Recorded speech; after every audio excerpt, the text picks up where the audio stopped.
क्या आपने कभी नोट्स लिखे हैं और फिर सोचा है काश मैं इस नोट्स को अगर प्रॉपर ब्लॉग में कन्वर्ट कर सकता तो कितना अच्छा होता, राइट। इस वीडियो में हम स्टेप बाय स्टेप एक एआई पावर्ड ब्लॉग जनरेटर और कंटेंट समराइजर बिल्ड करेंगे यूजिंग नेक्स्ट.जेएस और ग्रॉक के एलएलएम्स के साथ। एआई को यूज करना टोटली फ्री होगा एंड आपको इसके लिए क्रेडिट कार्ड भी ऐड करने की जरूरत नहीं है। इस ऐप के अंदर आप बस 2 से 3 लाइन का टॉपिक या फिर आपने जो नोट्स लिखे हैं वो पूरे नोट्स को ऐड करके जैसे ही आप जनरेट बटन पे क्लिक करोगे हमारा एआई ऑटोमेटिकली एक क्लीन स्ट्रक्चर्ड ब्लॉग जनरेट कर देगा। फिर हम एक कंटेंट समराइजर भी बिल्ड करेंगे जो आपके लॉन्ग नोट्स या फिर ब्लॉग्स को एआई 10 से 12 लाइंस में एक शॉर्ट समरी प्रोवाइड कर देगा। अगर आप बिगिनर हो एआई के फील्ड में एंड आपको सीखना है कैसे आप एआई को इंटीग्रेट कर सकते हो आप अपने एप्लीकेशन के अंदर, तो ये वीडियो आपके लिए परफेक्ट होगा। ये कोई यूआई हैवी ट्यूटोरियल नहीं है। इस वीडियो में हम नहीं सीखेंगे कैसे हम टेलविंड क्लासेस की मदद से यूआई वगैरह क्रिएट कर सकते हैं। ये ट्यूटोरियल में हमने ऑलरेडी यूआई कंपोनेंट्स क्रिएट कर लिया है एंड आपको नीचे डिस्क्रिप्शन में उसका टेम्पलेट मिल जाएगा। सो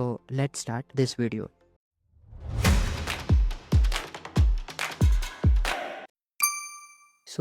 कोडिंग स्टार्ट करने के पहले मैंने एक बेसिक सा नेक्स्ट.जेएस एप्लीकेशन क्रिएट कर लिया है और उसके अंदर मैंने बेसिक से कंपोनेंट ऐड कर लिए हैं। तो मैं एप्लीकेशन को रन करता हूँ।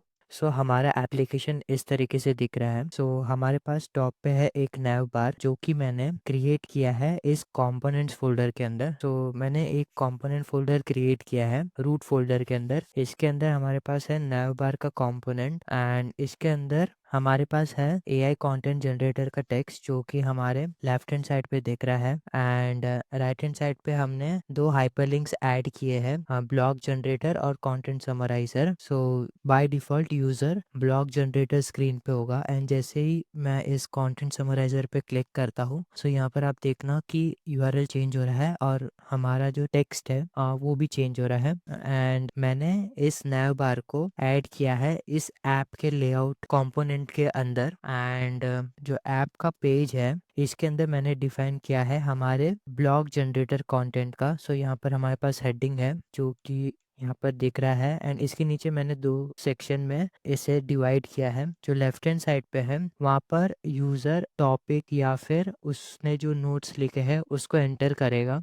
यहाँ पर यूजर नोट्स या फिर टॉपिक को एंटर कर सकता है और इसके नीचे जनरेट का बटन है जो कि मैंने लेफ्ट साइड के सेक्शन पे ऐड किया है। राइट हैंड साइड पे हमारे पास है जनरेटेड कंटेंट का टेक्स्ट एंड इसके बाजू में हमने कॉपी और रीसेट बटन को ऐड किया है। इसका इम्प्लीमेंटेशन हम आगे जाकर देखेंगे। सेक्शन के अंदर हम हमारे कंटेंट को डिस्प्ले कराएंगे जो कि जनरेट होगा हमारे एआई का यूज करके एंड इसी तरीके से सेम कंपोनेंट मैंने क्रिएट किया है इस पेज के अंदर कंटेंट समराइजर नाम से।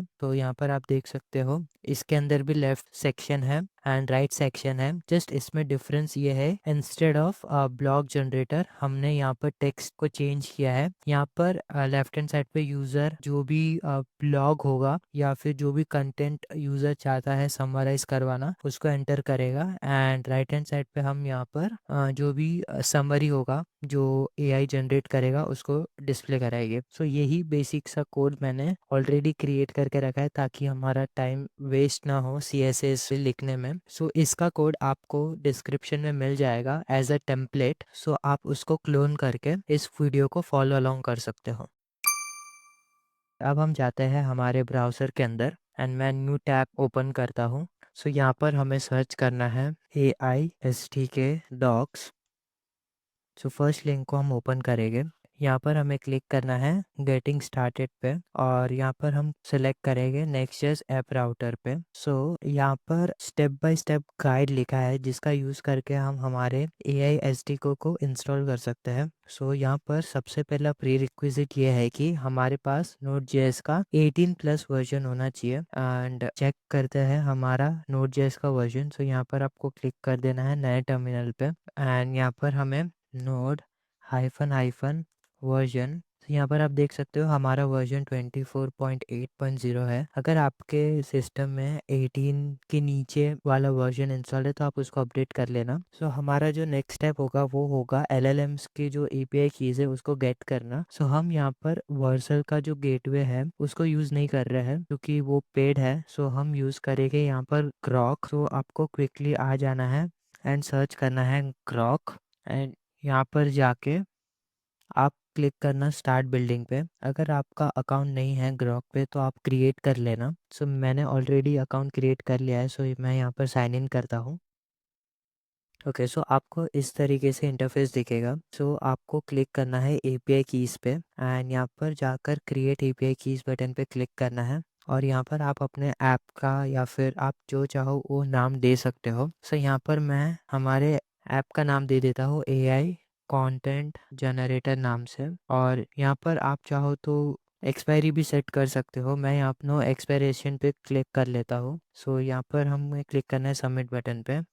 सो आप जैसे ही सबमिट करोगे सो आपको यहाँ पर एपीआई की मिल जाएगी। ये आपको मेक श्योर करना है जैसे ही आपका एपीआई की क्रिएट हो जाए इसको कॉपी करके सिक्योरली कहीं पे स्टोर कर लेना, आप इसको वापस से नहीं देख पाओगे। सो मैंने यहाँ पर कॉपी कर लिया है एंड अगर मैं इसे चाहूँ तो वापस से मैं देख नहीं सकता। सो अब हम जाते हैं हमारे कोड एडिटर पे और यहाँ पर हमें रूट फोल्डर के अंदर क्रिएट करना है env.local एंड यहाँ पर हमें डिफाइन करना है हमारे एपीआई की को। सो यहाँ पर हमें हमारे की का नाम देना होगा grok अंडरस्कोर एपीआई अंडरस्कोर की। मेक श्योर करना ये जो नाम है वो सेम हो आपके सिस्टम में भी, क्योंकि बाय डिफॉल्ट AISD के इस नाम के एनवायरनमेंट वेरिएबल को ही पिक करता है एंड यहाँ पर हम पेस्ट कर लेंगे हमारे एपीआई की को। सो अब जो हमारा नेक्स्ट स्टेप है वो है इंस्टॉल करना डिपेंडेंसी को। सो मैं यहाँ पर इंस्टॉल करता हूँ हमारे AI पैकेज को एंड इसी के साथ हमें इंस्टॉल करना होगा AI-SDK/grok को। इसकी मदद से आप कनेक्ट कर सकते हो आपके ऐप को ग्रॉक्स के LLM के साथ। सो इसको मैं क्विकली इंस्टॉल कर लेता हूँ। सो अब जो हमारा नेक्स्ट स्टेप है वो है राउट हैंडलर्स को क्रिएट करना। सो मैं आ जाता हूँ हमारे फोल्डर स्ट्रक्चर के अंदर। सो यहाँ पर हम एक API नाम का फोल्डर क्रिएट करेंगे एंड इसके अंदर मैं एक राउट क्रिएट करता हूँ ब्लॉक क्रिएशन route.ts। सो इसके अंदर हम जो भी ब्लॉग कंटेंट क्रिएशन है उसका बैकएंड का कोड यहाँ पर हम लिखेंगे। सो सबसे पहले मैं यहाँ पर एक फंक्शन क्रिएट करता हूँ, इसको हम एक्सपोर्ट करेंगे। ये फंक्शन होगा हमारा असिंक्रोनस फंक्शन और ये होगा हमारा पोस्ट रिक्वेस्ट। सो यहाँ पर जब भी ये एपीआई कॉल होगी सो हमें गेट करना होगा हमारे प्रॉम्प्ट को। सो हम जो प्रॉम्प्ट है वो हमारे जो बॉडी होगी उसमें हम सेंड करेंगे। सो यहाँ पर मैं उसको एक्सट्रैक्ट कर लेता हूँ अवेट रिक्वेस्ट डॉट जेसन, और इस जो प्रॉम्प्ट का टाइप होगा वो होगा स्ट्रिंग टाइप का। और यहाँ पर हम हमारे जो एआई का रिज़ल्ट होगा उसको हम स्टोर कराएंगे हमारे रिज़ल्ट वेरिएबल के अंदर। यहाँ पर हम इंपोर्ट करते हैं हमारे स्ट्रीम टेक्स्ट को। ये स्ट्रीम टेक्स्ट फंक्शन आएगा हमारे एआई पैकेज के थ्रू। सो ये बेसिकली क्या करता है, आपने नोटिस किया होगा जब भी हम इंटरैक्ट करते हैं चैट बॉट के साथ। फॉर एग्जांपल अगर आप कोई क्वेरी पूछ रहे हो चैट जीपीटी को, तो आपने देखा होगा जो हमारा रिजल्ट आता है वो वन गो में नहीं आता, वो पार्ट्स में आता है। और लेट्स से कि हमारा जो आंसर है वो 10 पार्ट्स में डिवाइडेड है, तो हमारा फर्स्ट पार्ट डिस्प्ले होता है एंड देन उसके नीचे थोड़ा सा स्ट्रीमिंग होती है, राइट, कि वो नीचे के टेक्स्ट लोड हो रहे हैं। सो वन बाय वन वो पार्ट्स डिस्क्लोज होते हैं। सो ये वो काम करता है। सो स्ट्रीम टेक्स्ट का यूज़ करके हम स्ट्रीमिंग को एनेबल कर सकते हैं। सो इसको हमने इम्पोर्ट कर लिया है। इसके अंदर हमें पास करना होगा हमारे मॉडल को। हम फिलहाल यूज़ कर रहे हैं ग्रॉक, सो हमें यहाँ पर इंपोर्ट कर लेना होगा ग्रॉक को, जो कि आएगा हमारे इस पैकेज से जो कि हमने जस्ट इंस्टॉल किया था। और इसके अंदर आप ऐड कर सकते हो मॉडल का नाम। ग्रॉक एक प्रोवाइडर है जो कि हमें प्रोवाइड करता है मल्टीपल LLM मॉडल्स। यहाँ पर आप देख सकते हो ये सारे मॉडल्स है जो ग्रॉक हमें प्रोवाइड करता है। सो यहाँ पर हम कोई सा भी मॉडल यूज़ कर सकते हैं। तो अभी फ़िलहाल के लिए मैं यूज़ कर रहा हूँ लामा को। एंड इसके बाद हमारा जो नेक्स्ट स्टेप होगा वो होगा प्रॉम्प्ट को प्रोवाइड करना, जो कि आ रहा है हमारे इस बॉडी के थ्रू। एंड हमारा जो नेक्स्ट स्टेप होगा वो होगा सिस्टम प्रॉम्प्ट को प्रोवाइड करवाना। सो ये बहुत ही इम्पॉर्टेंट है। इसका यूज़ करके आप जो एआई का रोल है या फिर जो उसका बिहेवियर है उसको कंट्रोल कर सकते हो। सो मैं इसको क्विकली कॉमा कर देता हूँ। सो यहाँ पर हम ऐड करेंगे हमारे सिस्टम प्रॉम्प्ट को। सो मैंने यहाँ पर एक प्रॉम्प्ट पेस्ट किया है।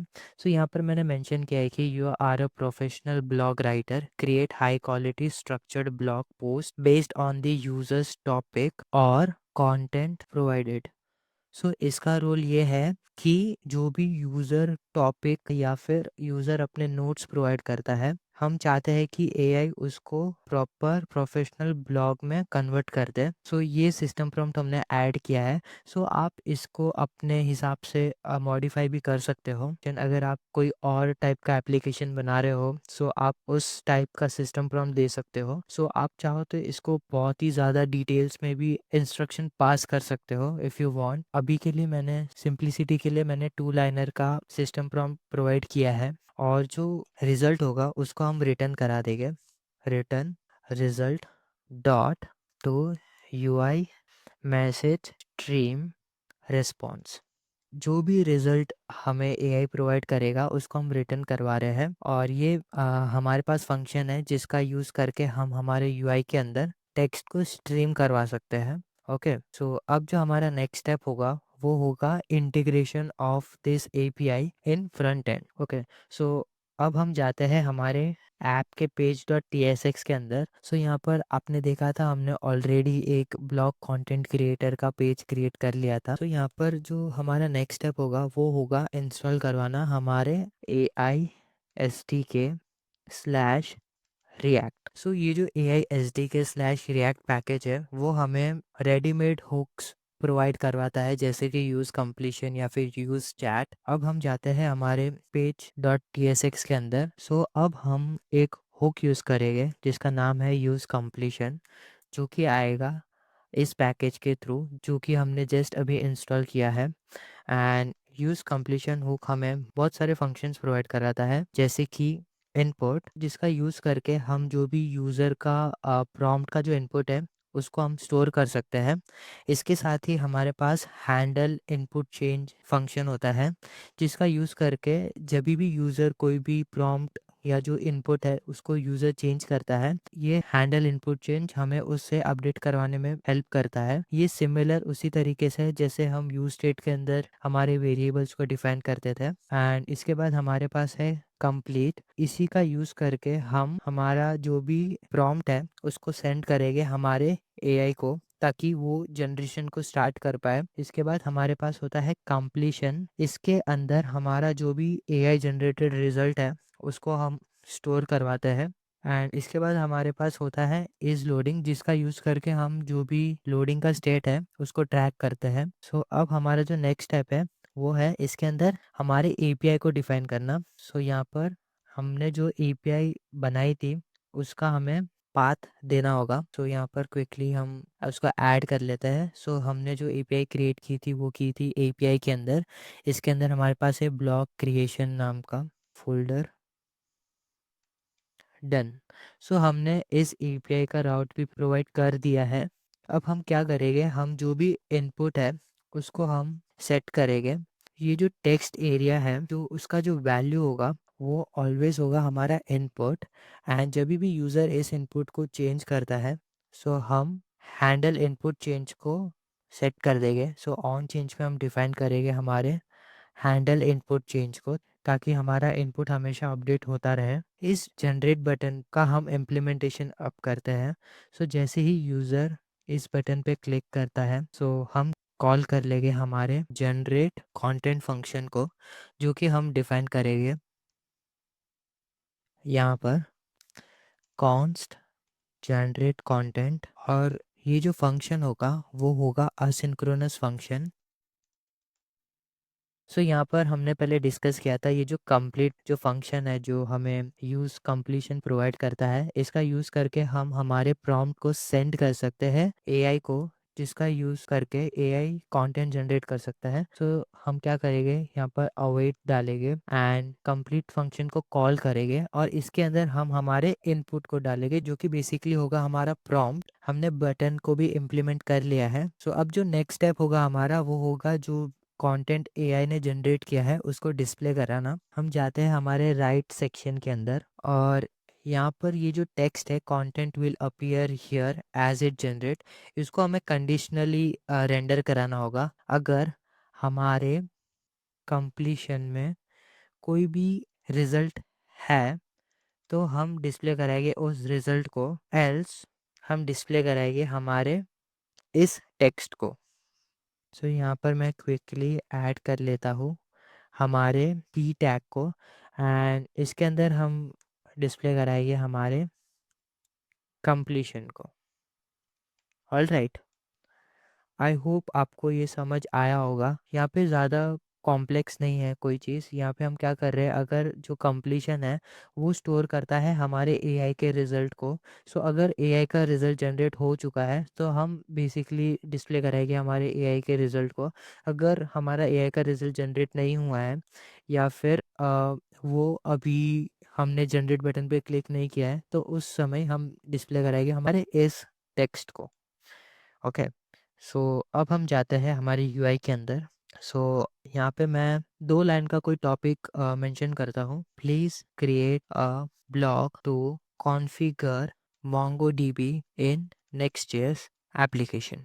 ओके, सो जैसे ही मैं जनरेट बटन पे क्लिक करता हूँ, सो यहाँ पर आप देख सकते हो हमारा कंटेंट जनरेट हो रहा है। सो ये जो कंटेंट जनरेट हुआ है एज अ मार्कडाउन जनरेट हुआ है। सो इसको हमें थोड़ा सा फॉर्मेट करना होगा, इसको हम आगे जाकर देखेंगे। बट आप यहाँ पर आप देख सकते हो कॉन्फ़िगरिंग मोंगोडीबी नेक्स्ट.js, जो ये जो कंटेंट हुआ है वो प्रॉपर जो हमने टॉपिक प्रोवाइड किया है उस हिसाब से जनरेट हुआ है। सो यहाँ पर आप देख सकते हो। सो अब हम इसको थोड़ा और रिफाइन करते हैं।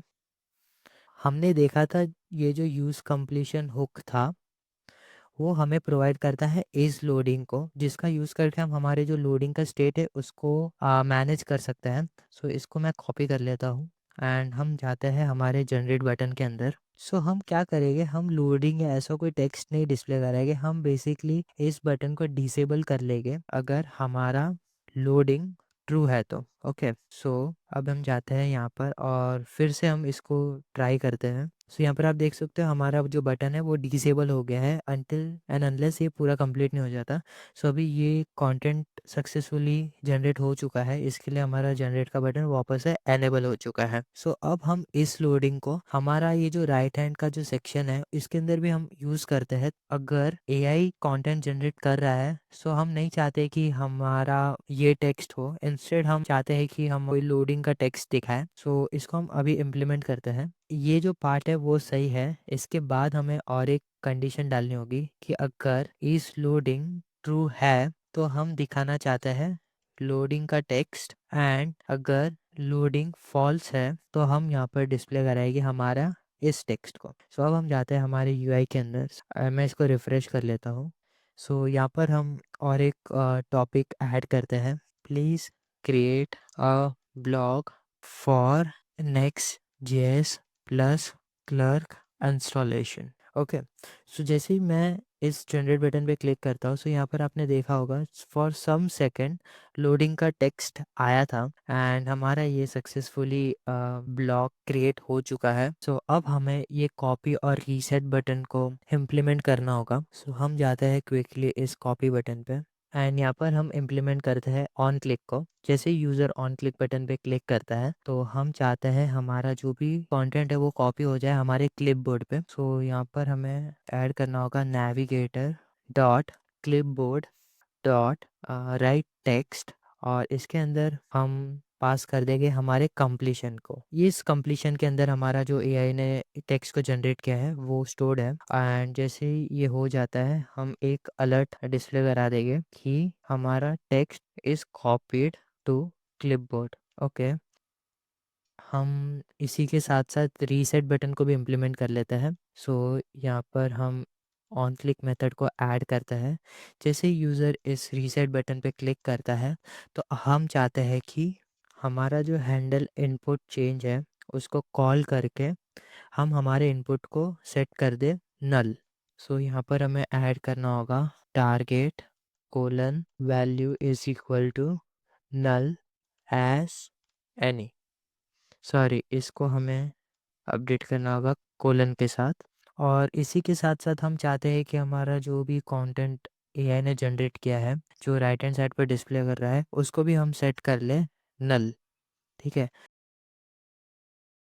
सो यूज़ कंप्लीशन हमें और एक फंक्शन प्रोवाइड करता है सेट कंप्लीशन नाम का, जिसका यूज़ करके हम हमारा जो भी कंटेंट जनरेट किया है एआई ने उसको हम रीसेट कर सकते हैं। तो यहाँ पर हम कॉल करेंगे इस फंक्शन को एंड इसके अंदर हम पास कर देंगे एम्प्टी स्ट्रिंग। ओके, सो अब चलिए इसको टेस्ट कर लेते हैं। सो यहाँ पर मैं ऐड करता हूँ एक टॉपिक, जैसे कि व्हाट इज नेक्स्ट चेस, और इसको हम जनरेट करते हैं। सो हमारा कंटेंट सक्सेसफुली जनरेट हो चुका है एंड जैसे मैं कॉपी पे क्लिक करता हूँ हमें यहाँ पर सक्सेसफुली अलर्ट आ चुका है।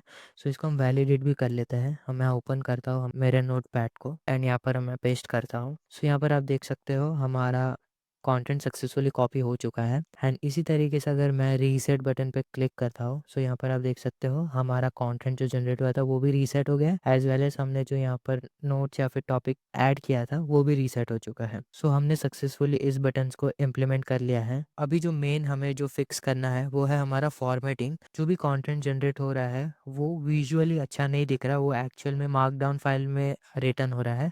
इसके लिए हम एक पैकेज को इंस्टॉल करेंगे जिसका नाम है @uiw/react-markdown-preview एंड इसके साथ ही हम और एक पैकेज को इंस्टॉल करेंगे जिसका नाम है rehype-sanitize। सो बेसिकली ये जो फर्स्ट पैकेज है रिएक्ट मार्कडाउन प्रीव्यू वाला, इसका यूज़ करके हम क्या कर सकते हैं कि जो भी मार्कडाउन फाइल हमें रिटर्न हो रही है उसको हम अच्छे से डिस्प्ले करा सकें। और जो दूसरा पैकेज था रिहाइप सैनिटाइज, इसका यूज़ करके हम जो को रेंडर करवाने वाले हैं उसके अंदर लेट्स से एआई ने कुछ हार्मफुल कंटेंट जनरेट कर दिया, जैसे कि कोई अनसेफ टैग हो या फिर कोई सा भी कंटेंट जिससे एक्सेस अटैक पॉसिबल हो, उसको हम सैनिटाइज कर लेंगे। तो हम जाते हैं हमारे राइट हैंड सेक्शन के अंदर, यहाँ पर हमें उसे इम्प्लीमेंट करना होगा। सो इंस्टेड ऑफ पी यहाँ पर मैं ऐड करता हूँ मार्क डाउन प्रीव्यू। ओके, सो इसको हमें इंपोर्ट करना होगा। import markdown preview from @ui react markdown preview। सो यहाँ पर हमें इस क्लोजिंग टैग की ज़रूरत नहीं है। सो यहाँ पर हम इसे इसी टैग के अंदर क्लोज कर लेंगे एंड ये जो कंप्लीशन है उसको हमें पास करना होगा as a source. Okay, source is equal to completion. Okay, and यहाँ पर हमने बात की थी सैनिटाइजेशन की, तो उसको भी हम यहाँ पर ऐड कर लेते हैं। सो यहाँ पर हमें ऐड करना होगा rehype plugins is equal to rehype sanitize। Okay, so ये सक्सेसफुली हमारा इंपोर्ट हो चुका है फ्रॉम rehype sanitize पैकेज। जाते हैं हमारे यूआई के अंदर। सो यहाँ पर हम एक टॉपिक को ऐड करते हैं, write a blog about MongoDB setup with Next. तो जैसे मैं बटन पे क्लिक करता हूँ सो बूम गाइस, यहाँ पर आप देख सकते हो हमारा जो कंटेंट है वो काफ़ी अच्छी तरीके से डिस्प्ले हो रहा है। सो यहाँ पर हमारे पास टाइटल डिस्प्ले हो रहा है, यहाँ पर टेबल ऑफ कंटेंट डिस्प्ले हो रहा है। ओके, सो यहाँ पर आप देख सकते हो एक इंट्रोडक्शन पार्ट है, फिर प्री रेक्विजिट स्टेप्स। तो यहाँ पर आप ये भी देख सकते हो हमारे पास ये प्रॉपर कोड का ब्लॉक डिस्प्ले हो रहा है। सो आप देख सकते हो ये कितने अच्छी तरीके से डिस्प्ले हो रहा है एंड इसको अगर चाहो तो आप इसको कॉपी करके आप एक मार्कडाउन प्रीव्यूअर होता है उसके अंदर भी देख सकते हो। सो मैं क्या करता हूँ, एक नया टैब ओपन करता हूँ, यहाँ पर मैं सर्च करता हूँ मार्कडाउन प्रीव्यू ऑनलाइन। सो हम जाते हैं फर्स्ट साइट पे, यहाँ पर मैं कॉपी कर लूँगा हमारा जो कंटेंट था। तो यहाँ पर आप देख सकते हो जो हमारा कंटेंट यहाँ पे डिस्प्ले कर रहा है उसी तरीके से सेम वे में यहाँ पर डिस्प्ले हो रहा है। इट मीन्स हमारा जो प्रीव्यू है वो सही से काम कर रहा है। सो है ना ये काफ़ी इजी, लाइक एआई को हमने इंटीग्रेट भी कर लिया, उसको हमने डिस्प्ले भी करा लिया, इसके अंदर हमने जो स्ट्रीमिंग है उसको भी इम्प्लीमेंट कर लिया है। सो अब जो हमारा नेक्स्ट स्टेप होगा वो होगा कंटेंट समराइज़र को इम्प्लीमेंट करना। ये इम्प्लीमेंटेशन काफ़ी इजी होगा क्योंकि हमने ऑलरेडी ब्लॉक जनरेटर को देख लिया है। सो इसके लिए हमें जाना होगा हमारे कोड के अंदर एंड इस एपीआई फ़ोल्डर के अंदर हम और एक राउट क्रिएट करेंगे। ओके, जिसका नाम होगा कंटेंट समराइज़र। ओके। सो इसके अंदर जो भी इम्प्लीमेंटेशन होगा वो ऑलमोस्ट सिमिलर होगा हमारे ब्लॉग क्रिएशन में जो हमने किया था। सो इसको मैं क्विकली कॉपी कर लेता हूँ और मैं जाता हूँ इस राउट के अंदर एंड इसको मैं पेस्ट कर लेता हूँ एंड ये ऑलमोस्ट सभी सिमिलर होगा, सिर्फ हमें ये सिस्टम प्रॉम्प्ट को अपडेट करना होगा। सो इसको मैं हटाकर ये प्रॉम्प्ट को मैं पेस्ट कर लेता हूँ। सो यहाँ पर मैंने ऐड किया है, you are a professional content summariser, create concise well structured summaries based on the user's content. Okay. So आप चाहो तो इसको और भी एलेबोरेट कर सकते हो, जस्ट फॉर सिंप्लिसिटी मैंने सिर्फ एक लाइन का टेक्स्ट एंटर किया है। ओके। सो हमने सक्सेसफुली ये एंड पॉइंट क्रिएट कर लिया है और अब हम जाते हैं हमारे पेजेस के अंदर। तो इसके अंदर मैंने एक पेज क्रिएट किया है कंटेंट समराइजर का। इसके अंदर सेम चीज़ें हैं जो हमने ब्लॉग जनरेटर के अंदर देखी थी। सो इसका भी इम्प्लीमेंटेशन काफ़ी इजी होगा। सो अब हम इम्प्लीमेंट करना स्टार्ट करते हैं। सो आपको पता है हमें यूज़ करना है यूज़ कंप्लीशन को एंड यूज़ कंप्लीशन हमें प्रोवाइड करता है input, handle input change, complete, completion, set completion और इज लोडिंग को। ओके। हम टेक्स्ट एरिया को पास कर देते हैं हमारे इनपुट वैल्यू को एंड जैसे यूज़र कोई भी चेंज करेगा हमें अपडेट करना होगा हमारे इनपुट को, जिसका हैंडल करेगा हमारा इस ये फंक्शन। एंड जो नेक्स्ट चीज़ है हमें इम्प्लीमेंट करना होगा हमारे बटन को। जैसे ही यूज़र इस बटन पे क्लिक करता है तो हम कॉल कर देंगे हमारे हैंडल कंटेंट समराइज फंक्शन को। सो इसको हम डिफाइन करेंगे ऊपर।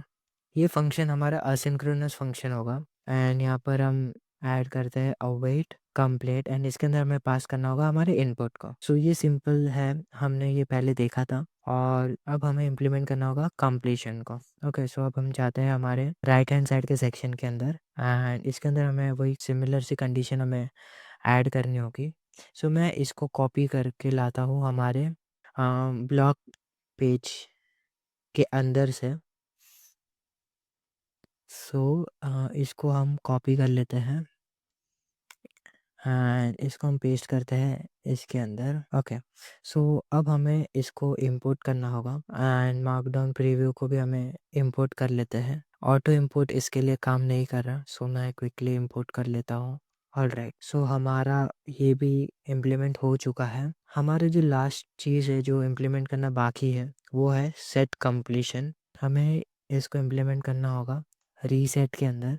सो जैसे ही यूज़र रीसेट बटन पे क्लिक करता है तो हमें इनपुट को सबसे पहले रीसेट करना है। तो इसके अंदर जो भी टारगेट है इसका वैल्यू होगा एम्प्टी स्ट्रिंग और इसका टाइप होगा एनी।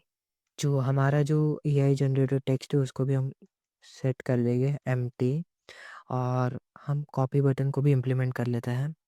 सो जैसे यूज़र इस बटन पे क्लिक करता है तो हमें कॉल करना होगा नेविगेटर को। इसके अंदर हम यूज़ करेंगे क्लिपबोर्ड और इसके अंदर हम कॉल कर देंगे हमारे राइट टेक्स्ट को और इसके अंदर हम पास कर देंगे हमारे कंप्लीशन को और लास्ट में हम एक अलर्ट डिस्प्ले करा देंगे कि कॉपीड टू क्लिपबोर्ड। ऑलराइट। सो हमें इस लोडिंग को भी इम्प्लीमेंट करना होगा इस समराइज बटन के अंदर। सो हम इस बटन को डिसेबल कर देंगे अगर हमारा इस लोडिंग ट्रू है तो। ओके। सो आई थिंक हमने कंटेंट समराइजर पेज को बना लिया है। सो अब हम जाते हैं हमारे यूआई के अंदर। सो मैं क्या करता हूँ, सो यहाँ पर मैं एक ब्लॉग जनरेट करता हूँ एंड उसी ब्लॉग के कंटेंट को मैं समराइजर के अंदर पेस्ट करके उसका समरी निकालूंगा। ओके। सो यहाँ पर मैं क्विकली टॉपिक को ऐड कर देता हूँ। ओके। सो मैंने ये टॉपिक को ऐड कर लिया है, सो मैं इसको जनरेट कर लेता हूँ। हमारा ब्लॉग सक्सेसफुली जनरेट हो चुका है तो इसको मैं कॉपी करता हूँ एंड मैं जाता हूँ कंटेंट समराइज़र के अंदर एंड मैं इस ब्लॉग को पेस्ट करता हूँ एंड जैसे मैं समराइज़ बटन पे क्लिक करता हूँ सो हमें एक इशू आ रहा है।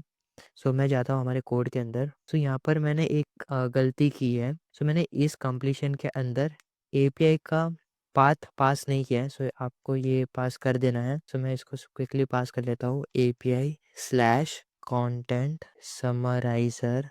ओके। सो आई होप अभी सही से चलेगा एंड जैसे मैं समराइज बटन पे क्लिक करता हूँ सो यहाँ पर आप देख सकते हो हमारा समरी सक्सेसफुली क्रिएट हो चुका है एंड यहाँ पर इसने अच्छे से समरी दे दिया है कि हमने क्या क्या ब्लॉग के अंदर डिस्कस किया है। सो एंड मैं कॉपी भी कर सकता हूँ। सो मैं एक बार चेक कर लेता हूँ कि हमारा कंटेंट कॉपी हो रहा है नहीं। सो यहाँ पर आप देख सकते हो हमारा कंटेंट सक्सेसफुली कॉपी हो चुका है। एंड जो हमारा नेक्स्ट स्टेप होगा वो होगा रीसेट करना।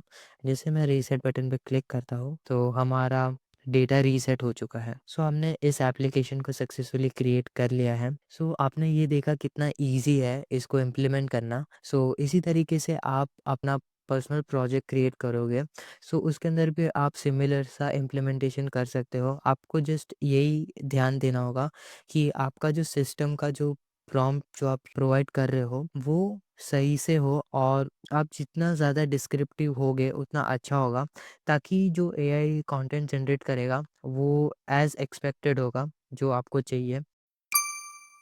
तो अब हम देखते हैं प्रोज और cons of using AI SDK. So सबसे पहला बेनिफिट तो यही है कि एआई एसडीके को यूज़ करना हमारे नेक्स्ट.जेएस ऐप के साथ या फिर और कोई फ्रेमवर्क के साथ काफ़ी इजी होता है।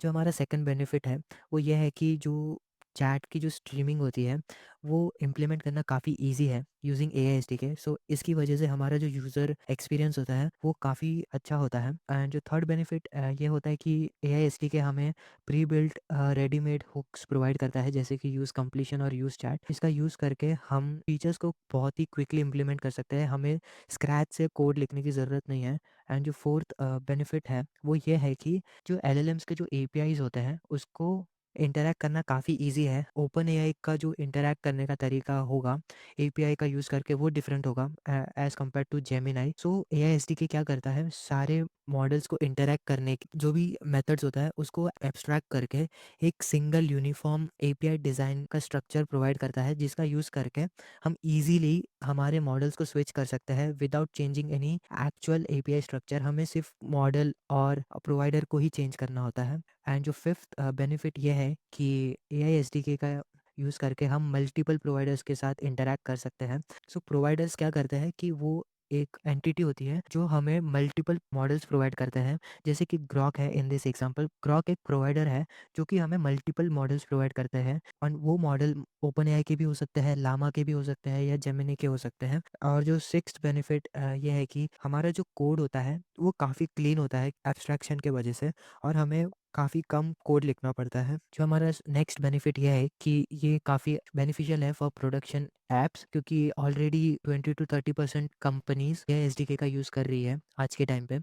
एंड जो लास्ट मोस्ट इंपॉर्टेंट बेनिफिट ये है कि ये वेंडर लॉक इन प्रॉब्लम को सॉल्व करता है। सो इसका मतलब ये होता है कि फॉर एग्जांपल आपने एक एप्लीकेशन क्रिएट किया है एंड उसके अंदर आपने एआई एसडीके का यूज़ नहीं किया एंड आपने ओपन एआई का एलएलएम यूज़ किया है, एंड जो भी आपने एपीआईज क्रिएट की होगी इंटरैक्ट करने के लिए वो पूरा स्ट्रक्चर ओपन एआई ने जो प्रोवाइड किया होगा उस तरीके से होगा। Okay, and let's say in future आपको यूज़ करना है जेमिनी का कोई मॉडल, सो उसके लिए आपको फिर से स्क्रैच से सारी एपीआई के जो कोड आपने लिखा है उसको चेंज करना होगा एज पर जेमिनाई। ओके, सो वो एक vendor lock in situation create करता है। इसके लिए एआई एसडीके का यूज़ करके इस प्रॉब्लम को सॉल्व किया जा सकता है। इस अगर आप एआई एसडीके का यूज़ करोगे तो आपको जस्ट मॉडल और प्रोवाइडर का जो टेक्स्ट है उसी को ही चेंज करना होगा। आपका जो एपीआई का जो स्ट्रक्चर है उसको चेंज करने की ज़रूरत नहीं है, क्योंकि बिहाइंड द सीन नेक्स्ट.जेएस उसको हैंडल कर लेता है।